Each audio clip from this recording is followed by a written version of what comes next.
So, let's get right into it. We're living in this age of nonstop connection, right? The whole world feels like it's right there in our pocket.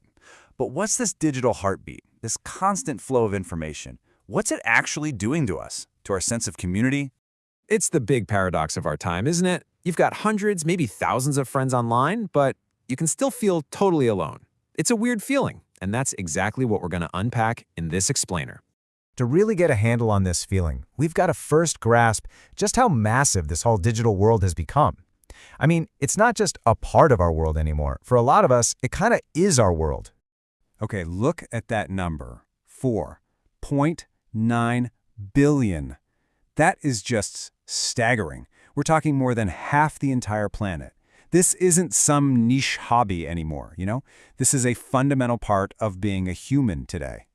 And all of that constant hum of likes and shares and comments and DMs, that's what we're calling the new digital pulse. It's like this constant rhythmic beat of global conversation, and we're all tapping along to it, whether we realize it or not. But, you know, to really get where we are now, we have to rewind a bit. We've got to remember what the original promise was. And honestly, it was incredible. It was this almost utopian idea of creating a world where distance just didn't matter anymore. And wow, for a long time, it really delivered on that promise, didn't it? It didn't matter how specific your hobby was, you could find your people.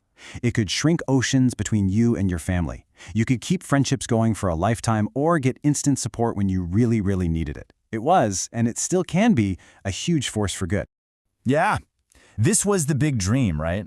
This idea of a global village, a place where nobody had to feel like an outsider ever again because your community, your people, they were just a click away. It's a really beautiful and powerful vision. But then something started to shift. That promise of the global village, well, it started to feel less like a village and more like a really crowded, really loud party where nobody's actually listening to you. And that brings us right back to that big paradox. And this is where you see that huge gap between what we expected and what we often get. We were promised a global village, but what we got were these algorithmic echo chambers, right? These little bubbles where we only hear what we already think. We thought we'd have endless friends, but instead, we just scrolled through what you could call performative happiness. That constant support we hoped for, it often turned into just comparison and anxiety. And all of this doesn't lead to deeper connection. It often leads to feeling really deeply lonely. Let's zoom in on that phrase for a second. Performative happiness. You know exactly what this is. It's the highlight reel. It's the perfect vacation shot, the big job announcement, the flawless family portrait. It's a performance, a curated show of a perfect life. And when you're just scrolling through an endless feed